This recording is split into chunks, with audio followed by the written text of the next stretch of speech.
So now we're going to move out a little bit farther in the solar system, and we're going to talk about water on Mars.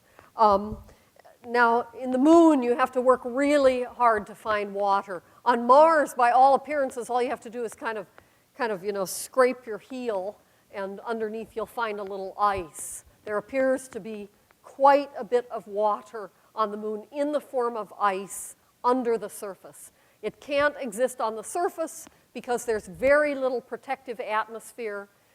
So if I were to compare Mars with Earth, some of the things are, its atmosphere is 150 times less dense than the atmosphere of Earth, and so it has no protection. It can undergo terrible swings in temperature.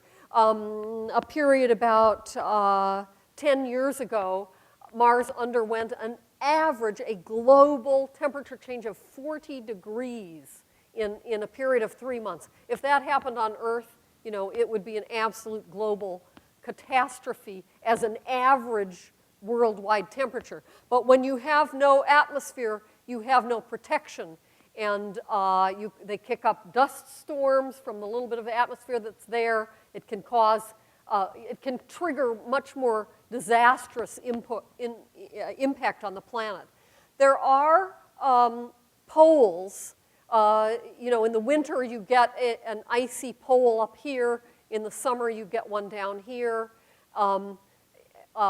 measured to be something like 3 kilometers thick of water and carbon dioxide. There is a lot of water there. It circulates in the atmosphere as the seasonal changes go on, but you don't see any liquid water. You don't see ice on the surface.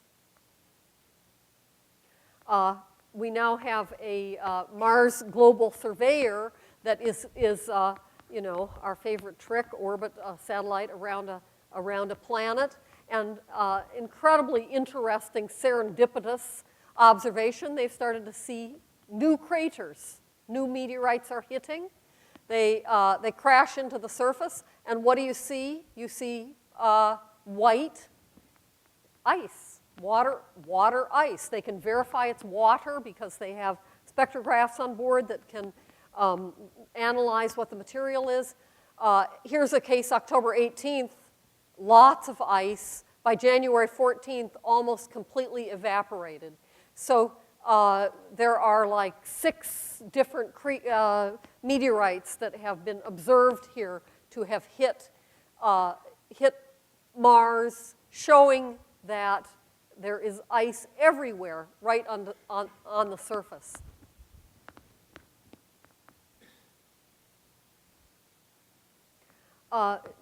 I said that there was some evidence that ancient Mars had a lot of water. As we've had the rovers driving around Mars, we've gotten better and better images of the landscape, and we see things that look like a stream bed. We see many different versions of this type of thing. You see, what the Mississippi River Delta looks like, a stream with many mini streams coming out of it. We see things that look like the Mississippi River Delta. We see riverbeds. We see all of these indicators of massive presence of water, but we see no water. It is hard to not conclude when you look at these things that there used to be a lot of water on Mars. There are additional observations about ratio of deuterium of heavy water to ordinary water. If you have a massive amount of water and then you lose it to evaporation, one thing that happens is the light stuff always evaporates first. The heavier stuff always preferentially evaporates less. So when they look at the ratio of heavy water to ordinary water, there is much more heavy water, implying that in the distant past there was a massive amount of water on Mars. So one of the main questions is where did the water go? And there are basically 2 options. If you have a watery surface, it can either somehow convert and go into the planet, or it can evaporate to space.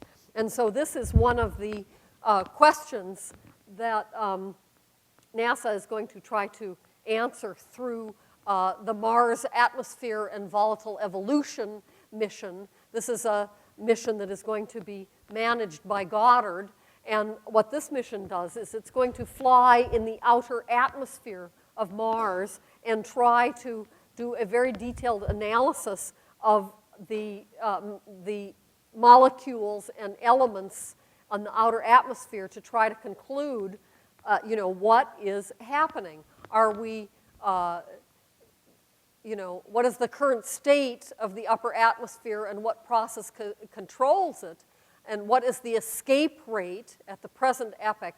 And how does it relate to controlling the process? And what has been the total loss to space through time? Now, Goddard is doing the mass spectrometer that is going to be on this mission, and it is the key instrument to being able to evaluate the elements.